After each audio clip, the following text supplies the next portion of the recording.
शर्मनाक, दुखद और भारत की महान सेना का अपमान करने वाला बयान भारतीय जनता पार्टी के कैबिनेट मंत्री ने दिया है। और वो अभी कैबिनेट मंत्री बना हुआ है। ऐसे मंत्री को सरकार से बाहर निकालकर सर्वोच्च नेतृत्व को माफी मांगनी चाहिए। कर्नल सोफिया कुरैशी खुद उन्होंने नेतृत्व किया, वो सेना की आवाज बनी थी। उनके पिता, तीसरी पीढ़ी, सब देश के लिए समर्पित रहे, पर उनके त्याग, बलिदान और साहस को भाजपा क्या जाने, जिसके जुड़े हुए संस्थाएं अंग्रेजों की चापलूसी कर रही थी। ये एक ऐसा मसला है जिस पर कोई समझौता नहीं हो सकता। उस मंत्री को बर्खास्त किया जाए और केंद्रीय नेतृत्व माफी मांगे। लेकिन वो कह रहे हैं कि उनके बयान को पेश करा जा रहा है। बयान तो साफ है, सारे चैनल्स दिखा रहे हैं, सारे जो दिखा रहे हैं वही तो हम देख रहे हैं। उसमें जो है उसमें तोड़ना मरोड़ना क्या, ये भावना है आपकी।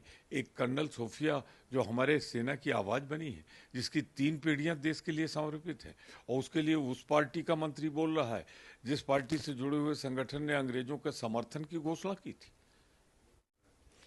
मैं जानना चाहता हूँ किस व्यापार के लिए ट्रंप ने बीच में समझौता करा। वो कौन सा व्यापारी था जिसके हित इतने ज़्यादा बड़े थे कि देश के हित से बड़े हो गए। उस व्यापारी का, उस व्यापार का नाम लिया जाए। और शिमला समझौते के बाद तो दोनों के बीच में किसी मध्यस्थ की ज़रूरत ही नहीं है। वो जो कुछ भी करना था, करना है, हम दोनों देश के बीच में बात होगी, मध्यस्थ की जरूरत नहीं। और ये सूचना थी, ये आदेश था। भारत सरकार घोषित नहीं कर रही, पाकिस्तान घोषित नहीं कर रही है, ट्रंप वाशिंगटन से घोषित कर रहे हैं कि युद्ध विराम हो गया। ये हमारी सेनाओं के शौर्य, बलिदान और साहस को कमतर आंकने की एक कोशिश है जिसके लिए हम माफ नहीं कर सकते।